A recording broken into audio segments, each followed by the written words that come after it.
नमस्ते। मैं professor doctor Sushil Kumar Sharma, Jyoti Vidyapeeth women's university Jaipur, faculty of Ayurveda science, BMS second year, रसशास्त्र एवं भेषज कल्पना विषय। इस विषय में मैं आपको यंत्रों के बारे में बताने जा रहा था। यंत्रों के अध्ययन के संबंध में मैंने आपको पिछले अध्याय में पातना यंत्र के बारे में बताया। पातना यंत्र 3 प्रकार के होते हैं: ऊर्ध्वपातन, अधःपातन और तिर्यकपातन यंत्र। तो मैंने पिछले अध्याय में आपको ऊर्ध्वपातन यंत्र के बारे में बताया।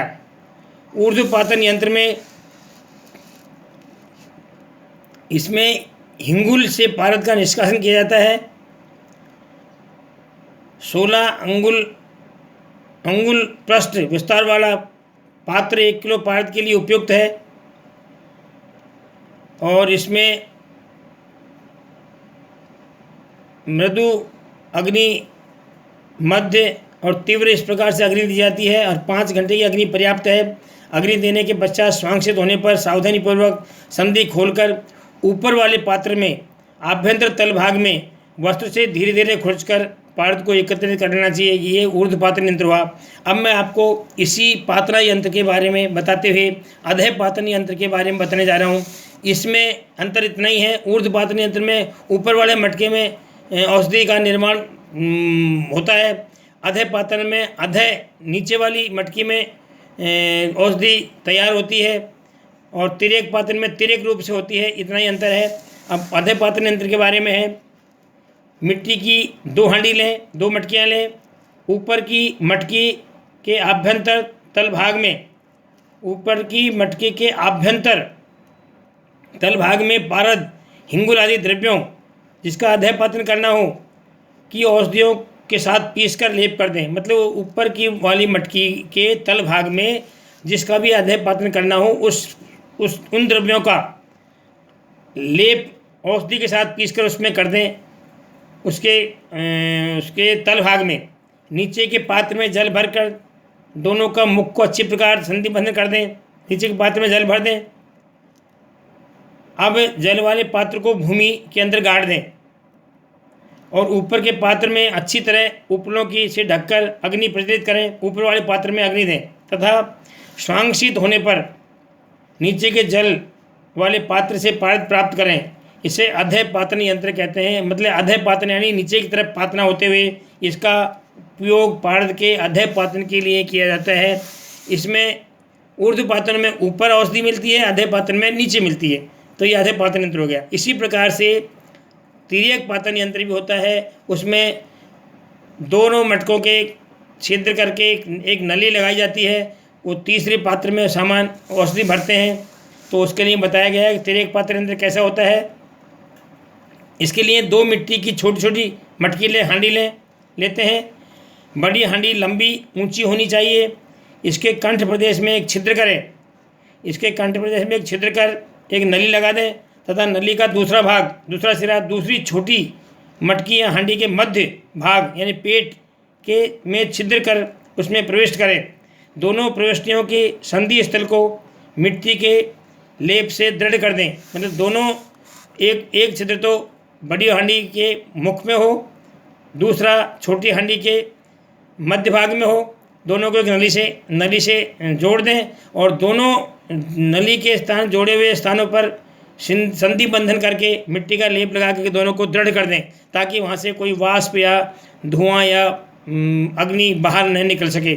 इसको संधि बंधन करके दृढ़ कर दें। बड़ी हांडी में पारद और छोटी हांडी में शीतल जल पहले से ही भर दें। बड़ी हांडी में पारद रखें, छोटी हांडी में शीतल जल भर दें। अब पारद वाली हांडी को अग्नि पर चढ़ाकर, चूल्हे पर चढ़ाकर पहले मृदु फिर तीव्र अग्नि देकर पारद का तिर्यकपातन करते हैं। इसे तिर्यकपातन यंत्र कहते हैं तथा इसका उपयोग संस्कारों के क्रम में पारद के तिर्यकपातन के लिए किया जाता है। पारद का संस्कार जब करते हैं तो पारद का अधःपातन, ऊर्ध्वपातन और तिर्यकपातन तीनों पातन करते हैं।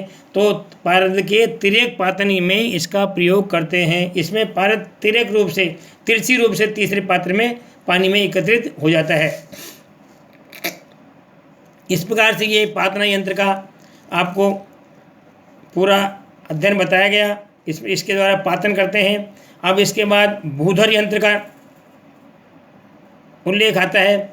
भूधर यंत्र के बारे में है, एक पारद युक्त बंद मूसा को जमीन के मूसा के बारे में आपको बताऊंगा, मूसा के बारे में आएगा भी वर्णन। एक पारद युक्त बंद मूसा को जमीन के गर्त यानी जमीन के नीचे खड्डा, गर्त यानी खड्डा में बिछी बालूका पर रखें। मतलब ज़मीन के नीचे एक खड्डा खोदें, खड्डे में बालू भर दें और बालू के ऊपर पारद युक्त बंद मूसा को उसमें रख दें तथा गड्ढा 12 अंगुल चौड़ा, गड्ढा कैसा होना चाहिए इसके बारे में बताया इन्होंने। गड्ढा 12 अंगुल चौड़ा और 8 अंगुल गहरा होना चाहिए तथा शेष भाग को बालूका से पूरी तरह ढक दें। मतलब उसको इतना 12 अंगुल तो चौड़ा और 8 अंगुल गहरा होना चाहिए, इसमें वो मूसा रख दें और पूरे में फिर बालूका भर दें, पूरी अच्छे से ढक दें, बालूका से पूरी तरह ढक दें। अब बालूका के ऊपर सतह पर अरण्योपल यानी उपलों की अग्नि जलाएं। इस यंत्र को भूधर यंत्र कहते हैं। भूधर यानी पृथ्वी पर रखा हुआ भूधर यंत्र कहते हैं।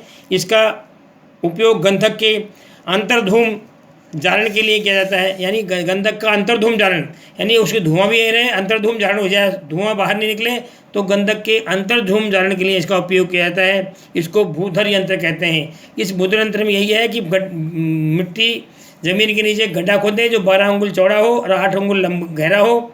इसमें एक मूसा रखें, मूसा के नीचे भी बालू रखें, मूसा के रखने के बाद भी बालू से भर दें और ऊपर से उपलों की अग्नि जला करके इसको तैयार करें। इस तरह इसको भूधर यंत्र कहते हैं। इसके द्वारा गंधक का अंतर्धूम जारण किया जाता है, ऐसा शास्त्रों में उल्लेख मिलता है। अब है पाताल यंत्र।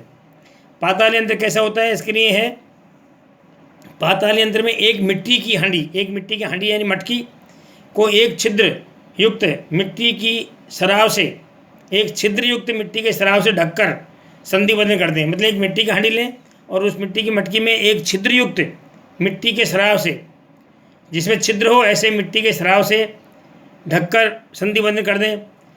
उस सराव के ऊपर से एक औंधा पात्र रखकर संधि बंधन कर दें। उस सराव के ऊपर एक औंधा पात्र रखें और मिट्टी संधि बंधन कर दें। अब ज़मीन में 1 हाथ गहरा खड्डा खोदकर औंधा रखा गया पात्र नीचे की ओर आ जावे, ऊपर पलटकर गड्ढे में डाल दें। मिट्टी वाली हांडी का पेंदे, मिट्टी वाली हांडी जो उसका पेंदे वाला भाग ऊपर की ओर होना चाहिए।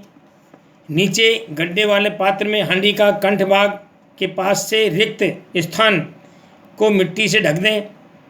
अब मिट्टी की हांडी को ऊपर चारों ओर उपलों से अच्छी तरह सजाकर अग्नि प्रज्वलित करें। स्वांगशीत होने पर सावधानीपूर्वक यंत्र को बाहर निकालकर नीचे वाली पात्र को पृथक कर उसमें से एकत्रित तेल आदि द्रव्य को ग्रहण कर लें। इस यंत्र में हांडी के अंदर पहले ही द्रव्य भर दिया जाता है। इसे पाताल यंत्र कहते हैं। इसका उपयोग गंधक से तेल निकालने के लिए, विश्वामित्र, कपाल स्नेह तथा भल्लातक तेल आदि प्राप्त करने के लिए किया जाता है। मतलब तेल निकालने के इस यंत्र का प्रयोग किया जाता है। इससे भल्लातक का तेल, विश्वामित्र, कपाल का स्नेह, ठीक है, और गंधक का तेल निकाला जाता है। इस प्रकार से इसमें तेल निकालने के लिए इस पाताल यंत्र का उपयोग किया जाता है। अब आगे है खल्व यंत्र। इस खल्व यंत्र में है, खल्व यंत्र जैसे भी नाम से ही प्रचारित होता है, खरल यंत्र। इस खरल का उपयोग आयुर्वेद की संहिताओं में या रसशास्त्र में तो निरंतर ही उपयोग होता है। बिना खरल किए हुए कोई मेडिसिन देते ही नहीं है। खरल में मेडिसिन को मर्दन करके एकत्रित करके फिर देते हैं, इसलिए खरल यंत्र का बहुत अत्यधिक महत्व है। औषधियों के मारण में, शोधन में, औषधि बनाने में, बनी हुई औषधि को तैयार करने में सब तरह से खल्व यंत्र का उपयोग होता है।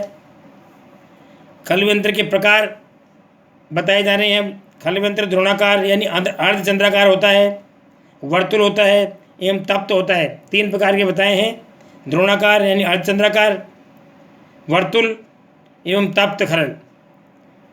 उपादान इसमें क्या क्या है, मतलब उस उपादान का मतलब उसमें सामान कौन से चाहिए खरल के लिए। अश्म, काष्ठ एवं लोह।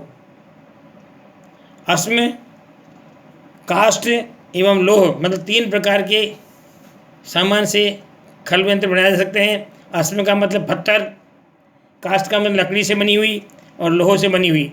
3 प्रकार के उपादान से खल का निर्माण किया जाता है।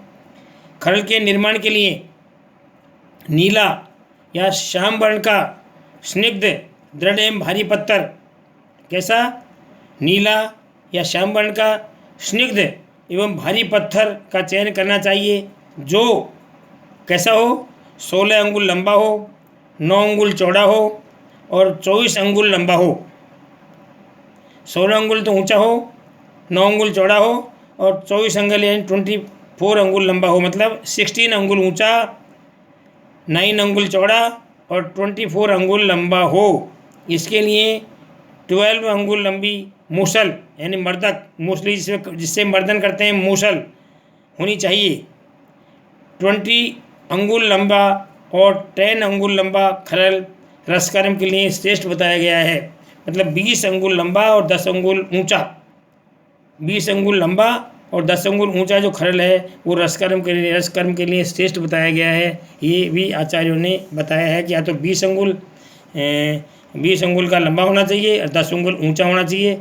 इस प्रकार का खरल रसकर्म के कर्म के लिए अच्छा बताया गया है। पारद आदि द्रव्यों का, पारद आदि द्रव्य, आदि में सब आते हैं, महारस, रस, वर्ग, ऊपर, साधारण, सभी, रत्न, ऊपर, सब। पारद आदि द्रव्यों का सुखपूर्वक अच्छा मर्दन, श्रेष्ठ मर्दन करने हो सके, इसके लिए 3 प्रकार की खरल बताई गई है, यथा अर्धचंद्राकार खरल, वर्तुल खरल और तप्त खरल। इनमें 2 पाषाण, इनमें 2 तो क्या है, पाषाण निर्मित होती है।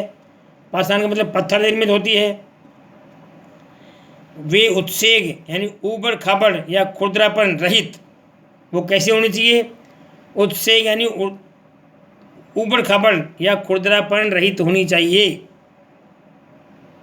उत्सेग रहित होनी चाहिए, अत्यंत चिकनी होनी चाहिए तथा अच्छे मूसलियों से युक्त होनी चाहिए, ऐसा उल्लेख है। अर्धचंद्राकार खरल, इसके लिए बताया है कि इसकी ऊंचाई 10 अंगुल, लंबाई 16 अंगुल, लंबाई 16 अंगुल, चौड़ाई 10 अंगुल तथा गहराई 7 अंगुल, पली की मोटाई 2 अंगुल, चिकनी तथा आकृति में अर्धचंद्राकार होनी चाहिए। इसकी मूसली यानी मूसल 12 अंगुल लंबी और बाह्य परिधि में 12 अंगुल होनी चाहिए, ऐसा खरल श्रेष्ठ होता है। इसके अतिरिक्त भी द्रव्य की मात्रा के अनुसार सुविधा के लिए खरल छोटा मोटा बड़ा लिया जा सकता है। उपरोक्त खरल को 5 पल पारद के लिए उपयुक्त माना जाता है। 5 पल पारद का मारण करना हो या मर्दन करना हो तो उपयुक्त माना जाता है। वर्तुल खरल यानी गोलाकार खरल, अत्यंत चिकने 12 अंगुल विस्तार वाले पत्थर से निर्मित, 4 अंगुल गहरा और जिसका तल भाग अत्यंत चिकना बनाया गया हो तथा जिसकी मूसली का आधा भाग, मूसल का आधा भाग या नीचे का भाग चिपटा तथा शिखर भाग यानी शिखर ऊपर का भाग आसानी से पकड़ा जा सके, पकड़ने के लिए पर्याप्त हो, इस प्रकार का बना हुआ वो खल्व वर्तुल खल्व कहलाता है। यह मर्दन में अत्यंत सुखप्रद होता है। इसको मर्दन करने के लिए इसको बहुत अच्छा माना गया है, बहुत श्रेष्ठ माना गया है। आगे तप्त खरल, लोहे का बना 9 अंगुल आभ्यंतर परिणाम वाला, 6 अंगुल गहरा तथा जिसका मर्दक यानी मर्दन करने वाला 8 अंगुल का हो, ऐसा वर्तुल खल्व तप्त खरल कहलाता है। वस्तुतः एक वर्तुल खरल है जो लोहे निर्मित होता है। यह खरल का उद्देश्य अग्नि देते हुए पारद का मर्दन करना होता है। यह लोहे का होता है, इसका उद्देश्य सिर्फ अग्नि देते हुए पारद का मर्दन करना होता है। अग्नि देने की सुविधा की दृष्टि से इसे चूल्हे पर रखा जा सकता है या मर्दन की सुविधा से इसके उद्देश्य से वर्तुल आकार की खरल अधिक उपयुक्त होती है। कांत लोह से निर्मित तप्त खल्व अधिक फलदायी होती है। कैसा होना चाहिए? कांत लोह से निर्मित होना चाहिए। तप्त खरल के लिए पर पेंदे के आकार का चूल्हा बनाना चाहिए, जिसका पार्श्व में भस्त्रिका धमन यंत्र की नली लगी हो और आवश्यकता अनुसार धमन किया जा सके। क्षार अम्ल में से मर्दित पिष्टि को इस खरल में रखकर धमन करते हुए मर्दन करने से शीघ्र ही द्रवित हो जाती है। तप्त खरल में मूर्छन संस्कार किया जाता है। तप्त जो खरल है इसमें पारद का मूर्छन संस्कार किया जाता है। इस प्रकार से ये खरल यंत्र आपको पूरा हुआ। नमस्कार, धन्यवाद।